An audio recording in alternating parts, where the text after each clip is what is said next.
Olá pessoal, tudo bem com vocês? Estamos dando início ao TanumaCast, o podcast que vai além do direito. E hoje eu tenho a grata satisfação de receber o meu convidado especial, o advogado Adão Cândido de Souza. Ele é especialista em direito empresarial, contratos e estratégias de negócios. Ele tem ampla experiência como consultor de empresas em crescimento, atua na estruturação jurídica, governança corporativa e prevenção de riscos. É formado em Direito pela Universidade São Judas Tadeu, possui MBA executivo em Business Law, realizou LLM em Contratos, que é uma pós-graduação, no INSPER, e atualmente cursa pós-graduação em Direito Tributário pela EDP. Ele é um advogado renomado, atua na região do ABC e no Brasil todo, né? Hoje os advogados, a gente não nos restringimos mais a uma cidade, a uma área. Hoje nós temos condições de atender aí no Brasil todo. Eu, o meu colega aqui, o nobre colega Adão também, trabalha assim, né? Ele atua voltado mais para o campo empresarial, tá? E começando aqui, né, vou passar a palavra para ele. E dentro desse contexto inicial, eu gostaria que ele falasse, que ele voltasse aí no tempo, né, e recordasse a sua infância. Geralmente, entre 5, 7 anos é o período em que a gente começa a entender um pouco melhor o mundo, né? E qual era o sonho de infância? Qual era o maior sonho pessoal e profissional dele? Qual era o seu sonho, Adão? Primeiramente, Nelson, é um prazer estar aqui com você, com essa audiência. Eu fico muito grato, né? Agradeço o Fernando, inclusive, que aproximou, é um grande parceiro.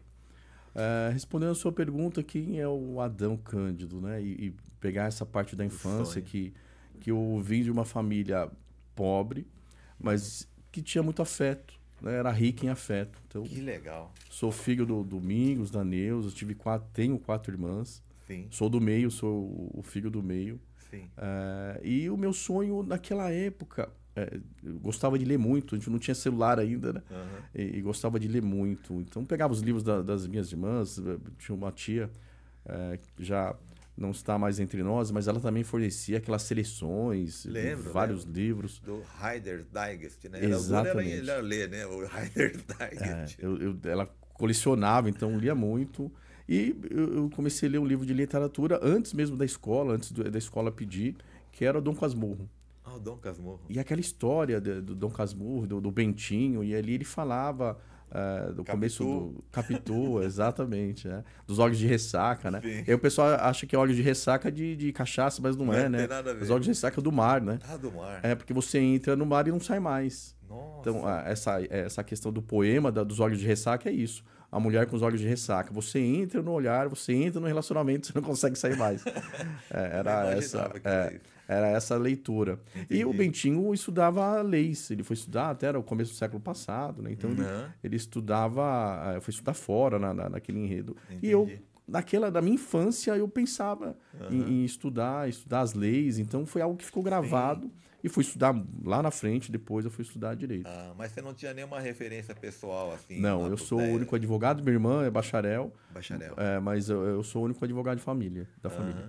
E como que foi sua trajetória escolar, no ensino fundamental, médio, universidade, né, faculdade, pós-graduações? Como que foi sua trajetória e quais foram os seus maiores desafios? O desafio, eu estudei em escolas públicas, então, à época, eram escolas fortes. Igual né? eu.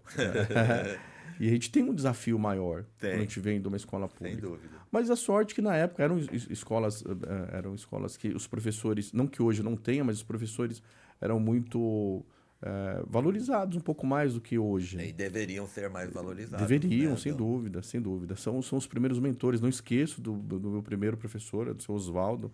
Era uma figura muito forte dentro da sala de aula. E a gente já começa ali a ter esse contato com as comunidades, né? com as pessoas, nos relacionamentos. Isso foi uma escola, literalmente. Com certeza. Fiz o colégio também, escola pública. E aí vem o grande desafio que eu tive que trabalhar muito cedo. E a faculdade, né? Na época, começava a se falar em FIES, mas FIES ainda era juro de mercado, juro de banco. Então era muito caro. E eu acabei postergando essa questão do estudo por alguns anos. Fiz o concurso, entrei na Polícia Militar também, que é uma escola, fiquei... Uma instituição digna, né? Sim, Que sim. também deveria ter um salário mais Tem mais digno, reconhecimento. melhor, Sim, né? sim. Mas realmente é uma instituição que merece todo o respeito, né? É uma instituição cidadã, realmente. Eu respeito muito a Polícia Militar. Eu sou suspeito de falar, porque fiquei 25 anos lá. 25 anos? 25 anos. Passei por policiamento de trânsito e meus últimos anos na polícia foi no Centro de Operações, o Copom, que está lá no Bom Retiro. Tenho grandes amigos, né? Sim. Hoje o chefe do Copom é o Coronel Carlos Marques, é um grande amigo. Que então, bacana, que bacana. Foi uma escola também. Com certeza. Adão, qual que é a função do Copom ali dentro da estrutura da polícia? Ele é uma unidade especializada voltada para telecomunicações. Ah, entendi. Então, ele é centro de operações, mas hoje não só telecomunicações, hoje ele centraliza.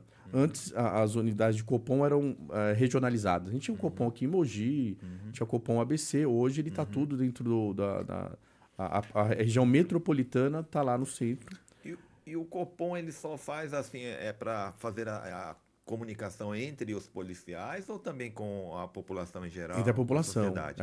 Ele faz a ponte entre os chamados de 190, que hoje também tem os chamados via WhatsApp, via app, via aplicativo, e aí ele faz essa ponte para distribuir essa demanda para as viaturas. Ok. Em que situação você acha que é importante que o cidadão, né, as pessoas entrem em contato com o 190, com o Copom, né, com os telefones que legal de você dar emergência, tanto da polícia como bombeiros, né, porque o bombeiro também militar, ele está vinculado à polícia militar, é isso? Isso, tá ligado. Aqui em São Paulo, os bombeiros são policiais militares. Então, tem que dar uma dica aí, porque muitas vezes a pessoa fala, para que serve esse número? Tem uma finalidade específica. Eu acho que é importante deixar claro hoje para a sociedade que tanto o 90 quanto o 93, e até ele está tudo conjunto nessa estrutura, né? Hoje o 90, o 93 está no mesmo lugar na região metropolitana aqui de São Paulo. A gente também tem ali o apoio de metrô, CPTM, então é realmente uma unidade que consolida essas questões de segurança. A dica que eu dou breve e rápida usem esse telefone para uma emergência. Hoje, infelizmente, tem pessoas que passam trote, né? Que é um grande absurdo, e com isso ele coloca em risco o pedido, o chamado, ou a vida de alguém que está precisando mesmo do atendimento imediato da polícia ou dos bombeiros, né? Isso é terrível. Sim. Essa é a dica, né? Evite o trote é crime, inclusive. É crime. E vai colocar a pessoa em risco, mas às vezes a pessoa liga para tirar uma informação, para saber de alguma coisa. Hoje, perturbação de sossego você pode fazer via aplicativo, né? Entendi. Vai para o mesmo lugar, né? Vai distribuir na mesma... Não necessariamente precisa ser por voz. Não, pode ser pelo aplicativo. Então, isso baixa bastante a demanda e deixa livre o canal para realmente quem precisa. Entendi. Adão, o que te levou a fazer direito, a cursar direito? Então, aí vem esse sonho da infância, né? Do Bentinho, do Dom Casmurro, essa... Mas no decorrer da vida era algo que começa a me chamar a atenção de fazer justiça. Claro que é uma questão mais romântica, né? De quem não estudou ainda. E aí eu ingresso na polícia e aí, nessa minha jornada eu falo, momento eu preciso estudar, né? A gente sabe que hoje até para a gente sustentar uma família, a ideia é o estudo. Com certeza. É o estudo que vai te trazer esse caminho. É o que eu sempre falo, né? Eu falo até para os meus alunos que hoje, o jovem, antes e hoje, sempre tem aquele lado de rebeldia. E tem alguns que falam, poxa, né? O sistema. As pessoas falam muito do sistema.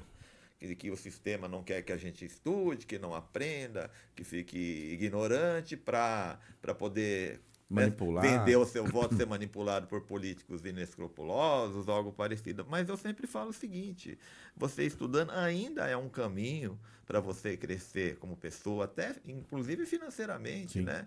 Para você ter uma família digna, poder ter uma casa legal, uma família, um carro, o que você quiser, né? Ter uma dignidade, viver com dignidade, coisa que ainda mais, até com a própria advento da inteligência artificial, as pessoas que tiverem menos qualificação correm bastante risco de ser substituídos, né? Como a gente vê caixa de banco, caixa de supermercado, hoje cada vez, né, os mercados, né, já têm aquelas máquinas, né, que tem lá a inteligência, sempre tem a inteligência artificial ali dentro que faz o trabalho que um operador fazia. Lembra que antigamente tinha a pessoa que trabalhava com o elevador, o assessorista, né? né? Isso aí, por quê? Porque há uns 60 anos atrás, ou menos até, os elevadores eram muito inseguros, né? No centro, eu lembro que eu cheguei a usar aqueles elevadores que tinham parecia uma a grade ali, uma grade, aí alguém tinha que abrir e fechar. Hoje ele já tem um sistema de segurança mais, né, tecnológico, mais seguro, né? E então é isso, eu falo, se você quer mudar, muda a tua vida. Essa é a maior revolução, né? A maior revolução. Você transformar, isso é ser revolucionário, não é ficar fazendo bagunça, né? Ficar pagando faculdade e não aproveitando, né? Sim. Hoje, acho que é pior ainda, existe um movimento de influenciadores, porque a gente pega o exemplo dos grandes influenciadores. Sim. Como exemplo dos grandes jogadores de futebol, que era mais da nossa geração. Quero ser jogador de futebol. Sim. Quantos Neymar existe, né? Quantos grandes influenciadores existem? Então, pouquíssimo, né? E a gente vê alguns influenciadores, maus influenciadores, dizendo que eu não preciso estudar. Né? Que uma faculdade é um grande gasto, que eu posso fazer... Perda de tempo, não. Acho que porque a questão financeira ela acaba sendo consequência. Verdade. Né? Da construção de conhecimento do indivíduo, até a questão da cultura. É verdade. Hoje quase não se lê. No Brasil já não tínhamos muito costume de leitura. Hoje, talvez menos ainda. Então, e esse conhecimento, ele é um conhecimento orgânico, né? Ele é um conhecimento que ele é sedimentado aos poucos. Com certeza. Eu acredito e tenho certeza, olha que essa biblioteca linda, eu cheguei aqui e estava admirando essa biblioteca. Quanto que você estudou e quanto que você não estuda hoje para atender melhor seu cliente. E não é um estudo onde você está na beira da piscina, tirando foto do seu livro, o livro que eu estou lendo, às vezes nem lê, né? Só posta ali. E, na verdade, a construção do nosso conhecimento ele é forjado ali. Claro, está nos bancos das universidades, mas também está no estudo do caso, do hard case, do case difícil que chegou para você, e você vai ter que estudar. Então, a construção do conhecimento e do estudo é essa base. Como que eu posso falar que o conhecimento hoje ele é desnecessário? Totalmente necessário, né? E eu sempre falo também que a inteligência artificial jamais vai substituir o advogado que estuda, né? Jamais. Que inova, que está buscando, porque tem um aspecto, principalmente pessoal, né? As competências comportamentais que a máquina não tem, a máquina não sente, não tem empatia. Né? E hoje você ter empatia, network, você vai falar também um pouco sobre network, que é a sua especialidade, né? É bastante relevante no sentido de que a gente, né, eu sempre falo também, a gente estudando, voltando no tempo, né, sociologicamente aí na pré-história, o ser humano, né, a nossa espécie, ele só sobreviveu para atuar em conjunto, em grupos, comunidades, né, enquanto todos, até os dinossauros foram extintos, né, espécie muito mais forte fisicamente. E nós dominamos o planeta, né? Só que assim, da mesma forma que o homem tem o poder de dominar o planeta, também ele tem o poder, infelizmente, até de destruir, né? Então, o que você poderia falar um pouco sobre a importância do network, Adão? Claro, então, dentro até do que a gente está falando aqui, da construção, né? Do quem é o Adão, dessa construção da minha carreira, e do Adão como pessoa, né? Como profissional. E aí, durante a minha estadia na polícia, eu vou trabalhar numa sessão. Lá era, na época, o capitão Celso Rocha, Mascarenhas, Sargento Perucci, todo o time que tinha lá. E a gente começou a trabalhar com um contrato. Hoje o 90 ele é terceirizado no atendimento, né? Uma empresa que passa por uma licitação e me convidaram para trabalhar nesse setor para ajudar ali a gestão. Eu estava terminando a minha faculdade. Né? Eu estava terminando ali a faculdade e pensando o que eu ia fazer, se eu ia continuar ainda na polícia, se eu ia advogar, se eu ia sair antes, o que eu ia fazer da vida. Me chamaram para lá. E lá eu começo como estudar o contrato, e a empresa, né? A atividade empresarial é uma das minhas paixões também. Que legal. Começo a fazer o MBA, eu começo a cursar o MBA em São Caetano. Que é uma escola também, né? A Universidade de São Caetano também é uma escola do saber interessante, tem professores que eram professores da graduação, que eram coordenadores da pós, e ali eu começo a minha jornada, então, com a empresa. Entendi. Tive o contrato, como é um MBA, tive contato com outras áreas da administração. E que é uma delícia também, né? Com certeza. Porque o advogado, por formação, ele está ali no juridiquês, está ali no agravo, data vênia, etc. Que é importante, né? Muito É importante, importante você... Porque a linguagem técnica, ele facilita a comunicação técnica, sim, né? Sim. Só que, às vezes, eu sempre falo para meus alunos assim, quando vocês atuarem, né, vocês estão se formando, ou aqueles que já são, com o cliente você não deve usar o juridiquês, porque ele não é obrigado a saber. Se ele quisesse saber a linguagem técnica ou lei especificamente, ele faria direito. Né? Ele fez o que? Outra área, lá, odontologia, medicina, engenharia, ou é um empresário, né? Por opção dele. Né? Então, nós temos que traduzir, né? Quando se trata do cliente. Né? Não tenha nunca essa postura de querer achar que o cliente vai achar que você é importante, conhece, vai te contratar por isso. Ele vai te contratar pela tua pessoa e pelo seu profissionalismo, né? Pelo seu carisma, e ele vai analisar hoje também, né? Isso aqui eu estou falando porque eu tenho bastante alunos que seguem, bastante advogados estudando de direito, ele vai acompanhar as tuas redes sociais, ele vai ver quem você é, né? Então toma cuidado. Sempre falo, toma cuidado. Tem gente que parece que tem vergonha de falar que é advogado. Não é possível. O cliente ele não tem bola de cristal, ele não é mãe de Iná, né? Ele não prevê. Então, ele não vai conseguir te localizar. Então, você tem que estar sempre ali postando conteúdo. O Provimento 205 de 2021 permite que você faça marketing jurídico ativo e receptivo. Você pode colocar. O que você não pode fazer é oferta, né? Querer fazer Black Friday de causas, né? Faço consulta grátis, eu sou o melhor advogado do Brasil, como eu já vi, né? Caramba, o cara se formou, está há um ano, ele virou já melhor, imagina então, né? Então tá fácil, né? E não é assim, né? O que você diria sobre essas coisas, doutor? Na verdade, você acabou de dar uma aula, né, de Provimento 206, a aula de marketing jurídico, e resumido, parabéns. Eu acredito que a liturgia é importante, né? Sim. Quando a gente fala de descomplicar, ela tem um limite também, porque somos técnicos. Sim. E a própria redação do contrato, que é uma das minhas especialidades hoje, é a elaboração de contratos empresariais. Ela existe um campo de terminologia que ela é obrigatória, não obrigatória por lei, mas é obrigatória no campo corporativo. Então, muito se fala de NDA. Então, mas é preciosismo. Vamos falar termo de confidencialidade? Mas os gestores, e aí eu convido os gestores também a sair um pouco da operação. É isso que a gente está trabalhando hoje com o Fernando, com o Flávio na Miosotis, na consultoria que a gente está estruturando, é que a gente tem um mito do empreendedor, que é inclusive uma obra. Né? O que é mito do empreendedor? O mito do empreendedor é uma obra, é um livro da década de 90. E o que ele fala, né, o mito do empreendedor? Que as empresas elas passam por 3 fases. E ele usa ali um exemplo do ser humano.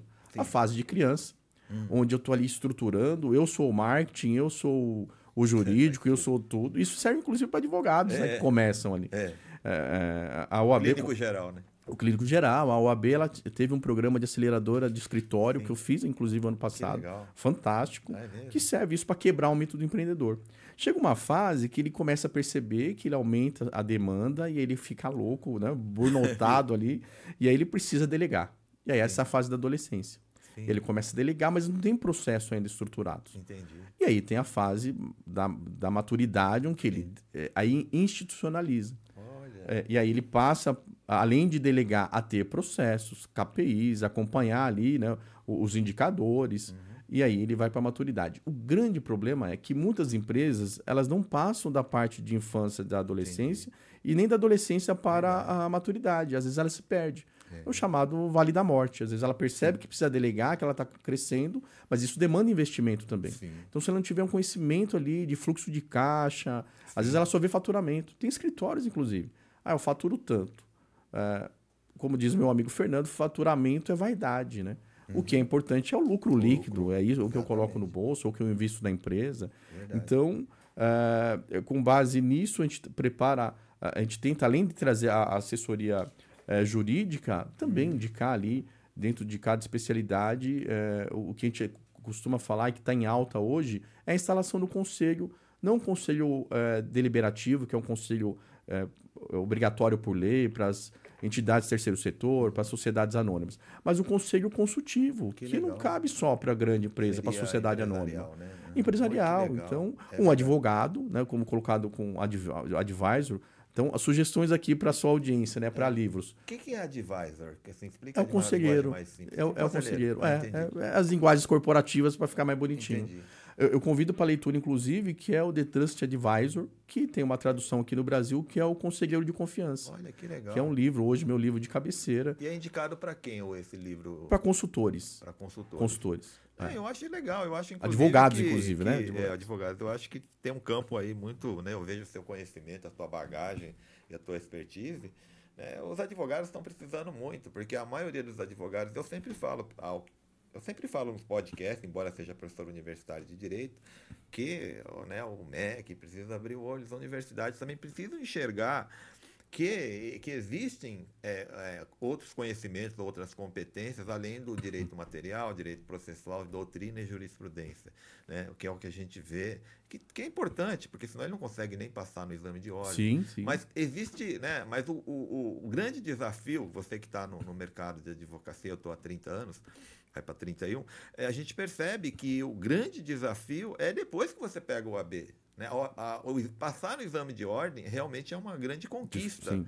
Mas não adianta nada você passar na OAB e você virar uma estatística, que hoje é a estatística da OAB Nacional, que 50% dos advogados do 1.550.000 aumentou, hein? Depois da pandemia de 1.400.000, já chegamos a 1.550.000. Eles não advogam, eles pagam a AB, né? Paga anuidade, estão inscritos ativos e não atuam. E 25%, além desses 50%, fazem da advocacia um bico. Somente 25% vivem exclusivamente da advocacia. 25%? 25%, segundo dados da própria OAB Nacional. Então, isso demonstra o quê? O que está faltando muito? É esse tipo de competência, o que você acabou de falar. Gestão, né? Fluxo de caixa. Sim, exato. Você entender que, né, às vezes entra um valor bastante significativo, fazer um cálculo de que tipo de ação você né, vai abraçar, que você vai patrocinar, né? E se aquilo é também rentável para você. Não é que você só vai buscar o lucro, mas você tem que entender que se você trabalha também só no êxito, no começo é difícil. O êxito é aquela advocacia que, geralmente na área trabalhista, que é natural, o trabalhador ali já está com aquelas dificuldades, ele já teve os direitos, às vezes até subtraídos, poder dizer assim, trabalhista, aquele que precisa se aposentar, uma pensão, né, do INSS, no caso da advocacia previdenciária, ele vai receber no final. Né? Mas tudo bem, você tem que ter uma estrutura para começar. Talvez no começo você tenha que trabalhar, viu, o nobre colega aí que está começando, o estudante, você tenha que começar a buscar um pouquinho algo que te dê uns honorários iniciais. E a consultoria, ela é muito boa nesse aspecto. Eu também faço algumas consultorias, muito pouco, não tanto quanto o doutor Adão, mas eu percebo que acaba gerando os honorários prévios, né? Aquele honorário antecipado. Você faz um contrato de parcelamento sequencial, ou tem aquele contrato que antigamente chamava de advocacia de partido, né? Hoje eu não sei se ainda usa esse termo. Usa sim. Então eu não atuo. Entre nós o pessoal ainda comenta, principalmente os trabalhistas, né? Quando a gente falava de advocacia de partido, você defende política. Não é nada disso. Mas o que você... Muito legal, você tem uma vocação e um perfil para... Porque os advogados estão precisando de consultoria, os escritórios, viu, doutor? Eu acredito que hoje, acho que é muito bom falar isso. A gente ia falar vamos falar ainda sobre gestores, mas os advogados também são gestores do seu negócio. São empresários. São empresários, inclusive o autônomo, ele olha que dado triste, né? Só 25% atua, triste, né? É triste. Hoje eu vejo que para organizar um escritório, um CRM. Né? O CRM custa barato, então o CRM ele consegue trazer as publicações numa plataforma, você tratar, ajeitar a sua agenda, ainda você fazer os lançamentos e um fluxo de caixa. Eu não consigo fazer isso. Traz o estagiário, traz o assistente para fazer isso. A parte de assessoria hoje é bem interessante porque, às vezes comento com alguns colegas, né? A assessoria dos sonhos é o quê? É a pessoa que fez o plano de negócio, que tem investidor, ou que tem capital próprio. Ele fala aqui, doutor, vamos crescer junto, vamos fazer o NDA, vamos atrás de parceria. Olha aqui esse contrato para mim. Tá todo mundo aqui dentro da que eu chamo de cultura de integridade, né? Sim. Saber que eu preciso pagar para o funcionário o adicional de insalubridade quando lhe cabe, né? Sim. E tratar toda essa questão do consumidor, ter uma política clara de troca de produto, por exemplo, ou com o meu parceiro, né, nos contratos que a gente chama contratos B2B, ou contratos paritários, ter essa questão de negociar de uma forma justa com a outra parte. Sim. Isso é o mundo ideal. O que realmente chega para nós é o caos. Porque o conselheiro, que está falando do advisor, o conselheiro, ou mesmo o advogado, consultor, o empresário, ele só vai ver valor no nosso negócio quando está pegando fogo. E é isso, e faz parte. Faz parte, é natural que seja assim. Somos resolvedores de problemas. Então, é isso que é importante. Eu sempre falo até para minha equipe, pessoal que trabalha comigo, que nós temos que nos conscientizar primeiro, que nós somos empresários. Mesmo que você comece sozinho, você é um empresário, você tem que pensar como empresário. Né? Então, dentro da tua mente tem que ter o setor né, marketing comercial, financeiro, até chegar a parte da entrega, né, do serviço, que também é extremamente importante, que depois futuramente vai gerar indicações, né, e vai gerar reconhecimento, notoriedade e confiança, né, porque o nosso trabalho é uma relação de confiança. É igual o médico, né, o médico da família, o advogado da família. Hoje não se fala tanto, mas a essência continua sendo dessa maneira, né? Então eu acho que, né, é importante pensar assim e lembrar também que dentro de qualquer empresa eu vejo são pessoas, né? Pessoas conectam com pessoas. Empresas não são aqui tal o estúdio do Robinho não é esse aparelho aqui, essa tela, não é o microfone, ele faz parte do contexto de trabalho que ele realiza, né? Exato. Você também dentro do seu escritório, junto lá com o Fernando, que eu mando um abraço para o Fernando, que ele vem colaborando com a gente assim desde a época do Geração de Vencedores, né? Projeto de voluntariado, de desenvolvimento de jovens líderes, Geração de Vencedores, e até hoje ele aceitou o convite também de vir aqui gravar um episódio do podcast com bastante sucesso, né? Com bastante visualização, graças ao conhecimento, ao conteúdo que ele trouxe. Mas voltando aqui para você, Adão, o que te levou a fazer essas especializações que você fez e como você tem aplicado esses conhecimentos no seu trabalho hoje como advogado? Quando eu saio do público, até a gente estava conversando nos bastidores, né? Geralmente o policial ele vai advogar, continua ali ou na área criminal ou na área disciplinar, comum, porque né? é o que está ali, é o nicho dele. E eu queria uma segunda vida mesmo. Eu queria uma guinada, não tenho nada contra. Pelo contrário, eu tenho excelentes advogados, né? Recebi até convites para trabalhar em algumas bancas, mas eu falei, não, eu preciso mudar porque eu preciso mudar, eu quero mudar isso, quero ir para trabalhar com a iniciativa privada mesmo. Né? E eu saio então já com essa pós e com a outra em andamento. E aí o Dr. João Paulo, que é um grande advogado trabalhista lá de São Caetano, eu fiz uma pós com ele, essa pós de São Caetano, e a gente sempre conversou, é uma pessoa também extremamente culta, que eu gosto muito de conversar. E ele me convidou para um grupo que chama BNI, ou BNI, que é o Business Network International, porque é um grupo de empresários, é uma instituição global, tem 40 anos, está em 78 países, e ele me chama para fazer parte de um grupo, que são grupos de empresários, tem profissionais liberais, e ali a gente começa a fazer o networking, que é o networking que até você trouxe uma questão bem importante no começo, que é a colaboração e a cooperação. Sim. O networking de verdade não é a troca de cartão. Existe vários grupos de networking que eu vou, e aí a gente vê a ânsia da pessoa vender para você. E ela não escuta o que eu estou falando. Tem algumas rodadas, algumas dinâmicas, que o Fernando também é craque nisso. Mas quando eu estou falando sobre a minha atividade, ele não está escutando. Ele está pensando o que ele vai falar para mim para me convencer a comprar dele. É verdade. Isso não, e aí ninguém vende para ninguém. Né? E aí cria uma frustração. Frase, não sei se é do Jim Rohn, não acho que é dele, que ele diz assim, que todos nós adoramos comprar, mas não gostamos que nos vendam nada. Exatamente. Mas não quer que alguém venda pra exatamente. Gente, né? Isso é muito importante. Uma outra coisa também que eu observei, tem uma época que eu atuei como consultor do Sebrae. Né? Acho que eu fiquei uns 5 anos mais ou menos vinculado, mas mais 2 anos ativo. E a gente participava muito de rodadas de negócios. Sim. Mas uma coisa que eu tinha um senso, enquanto eu estava lá, lógico, eu não ia criticar publicamente, mas eu conversava nos bastidores com alguns consultores, palestrantes, né? eu dizia o seguinte: rodada de negócio aqui, todo mundo só quer vender, ninguém Só quer vender. comprar nada. É. Então não vai sair nada. O resultado ele é muito pífio, né? Agora o BNI, assim, eu até tenho conhecimento, o Luiz Farias, que esteve aqui, foi presidente, acho que fala, ele comandou o BNI, sim. o Rimão também, criaram grupos aqui na região do Alto Tietê. Ele tem o Givers Gain, né? O Givers Gain, a filosofia Givers Gain. Filosofia de, né, eu te ajudar sirvo, primeiro, né? eu Antes te de sirvo, receber. ajudo primeiro antes de receber. E eu via, eu falava, esse Sebrae aqui, com essa saudade de negócio, não dá em Não nada. tem o Givers Gain, né? Eu falo desse jeito mesmo, né? Aí fiquei, mas mesmo assim, eu respeito o Sebrae. Sim. Né? A Mônica Lemes esteve aqui, que é consultora do Sebrae, já esteve no podcast. Mas eu acho que enquanto não tiver essa mentalidade de servir, né?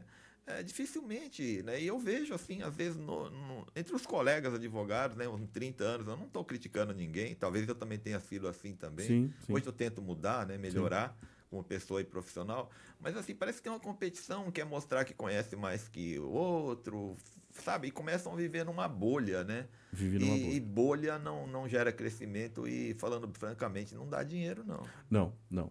Então, e aí com essa ideia, né, com essa lógica do Givers Gain, que era algo que eu também sempre gostei, de você colaborar e cooperar, porque hoje, a gente cai naquele ponto de muitos advogados. O Brasil tem muitos advogados?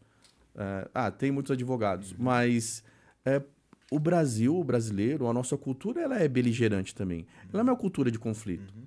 Eu analisei alguns contratos, e eu não quero criticar aqui também, porque são modelos, né? Contratos de assessoria assessoria jurídica, em que o escopo era a quantidade de processos.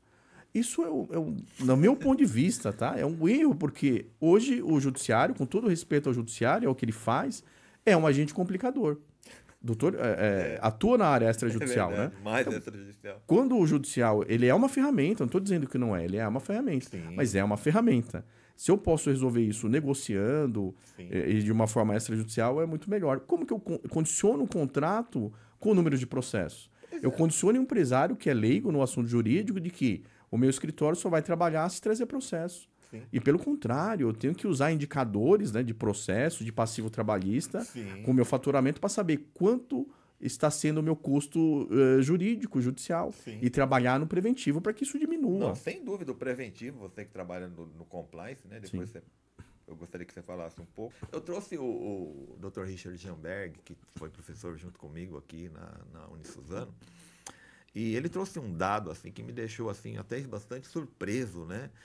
Que quando não há mediação, conciliação, aliás, não há negociação e não é feito um acordo, né, dentro do processo, geralmente acontece no início, né, das ações ou em qualquer fase do processo, quando ele vai para a fase de execução, a estatística do Conselho Nacional de Justiça é que somente 28% acabam obtendo solução positiva em favor, por exemplo, geralmente do reclamante, né, que é o que inicia a ação, né, assessorado pelo advogado, faz a ação trabalhista. Poxa, é um índice muito baixo, né? Ele mesmo fala que a mediação sempre é o melhor caminho. Então, 28% acaba sendo de uma forma negativa o que conseguem receber através da execução.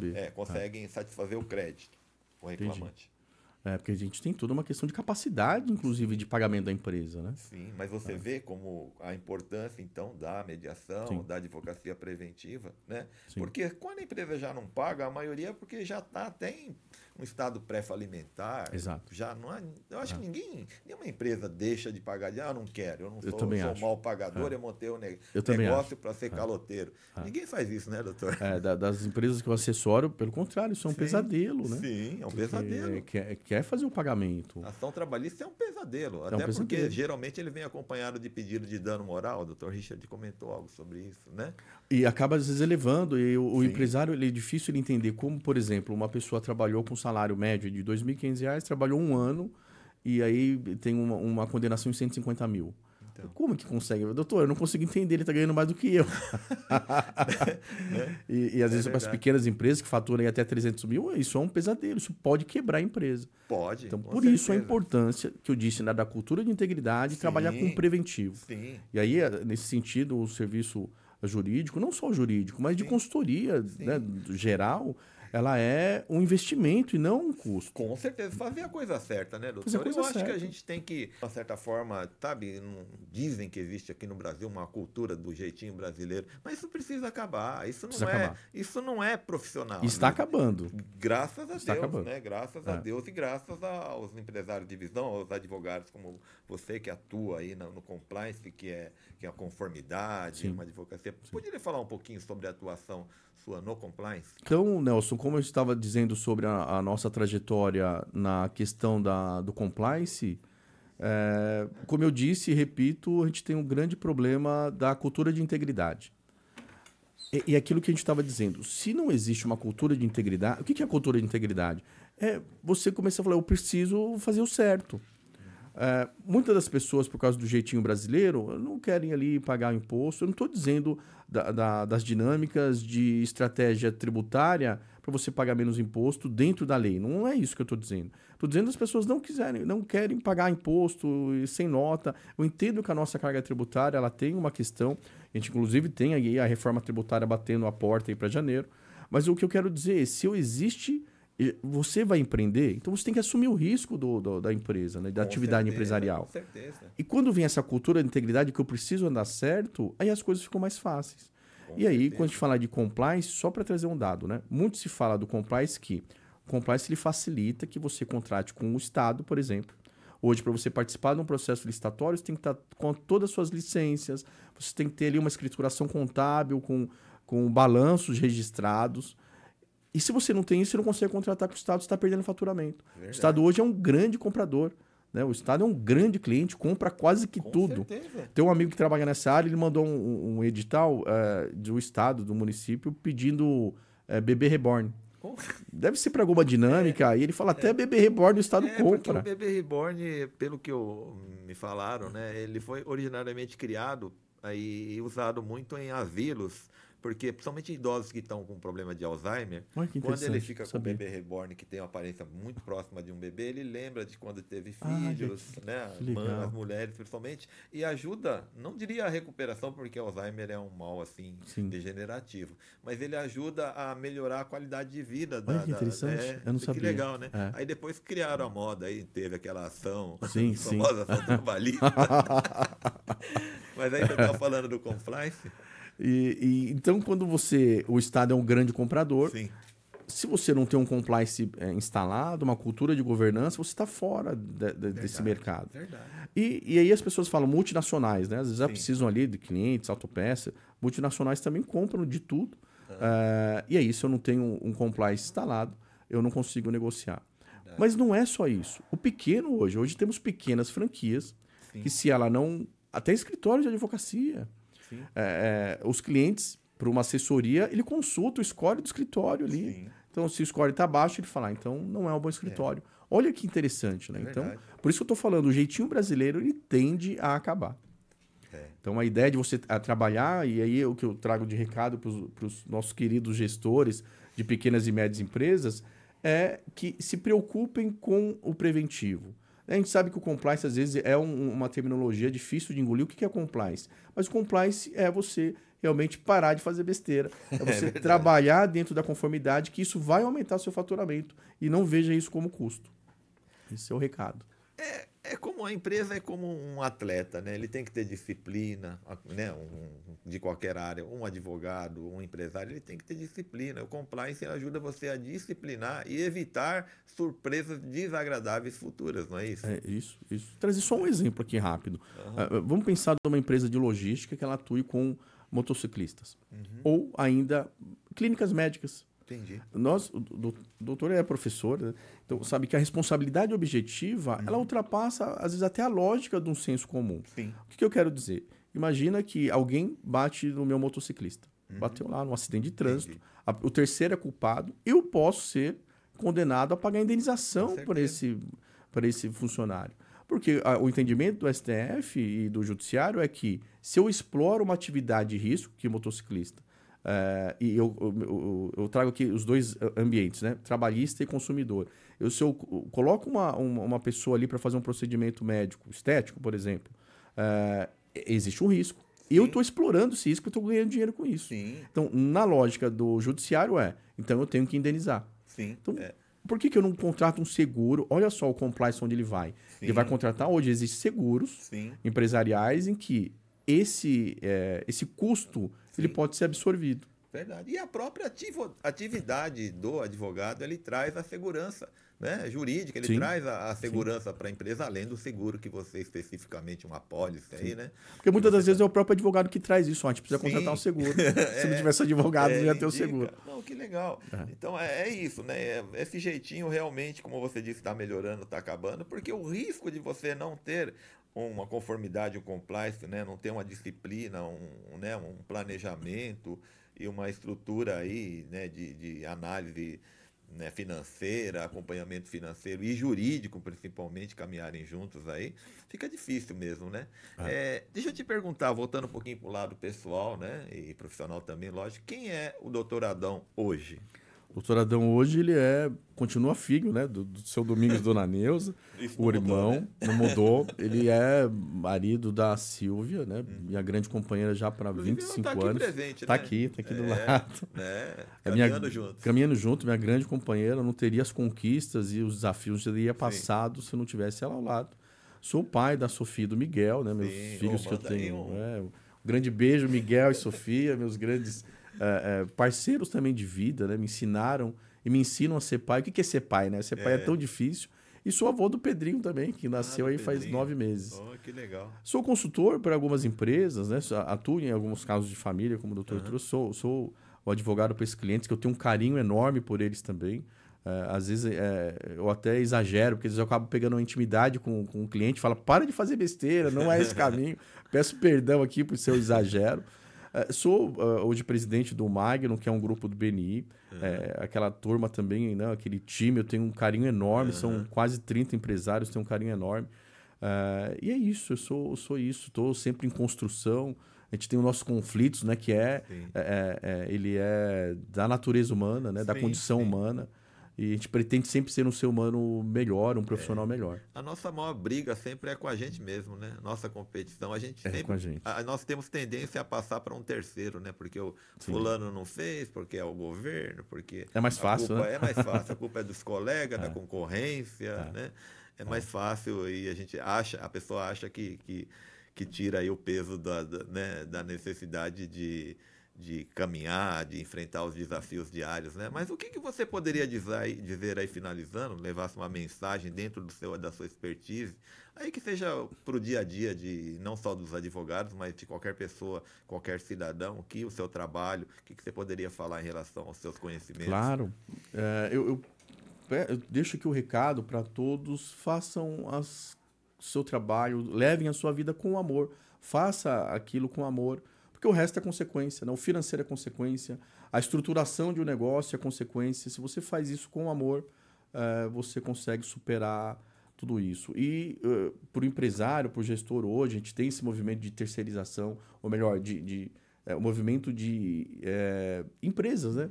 Pessoa física e funcionários vão para a empresa, não se sintam sozinhos, procurem especialistas, procurem conselheiros, para que você consiga ultrapassar o risco Brasil e todo esse desafio. O desafio de ser empreendedor no Brasil é difícil, mas se você domina as regras, ninguém segura você.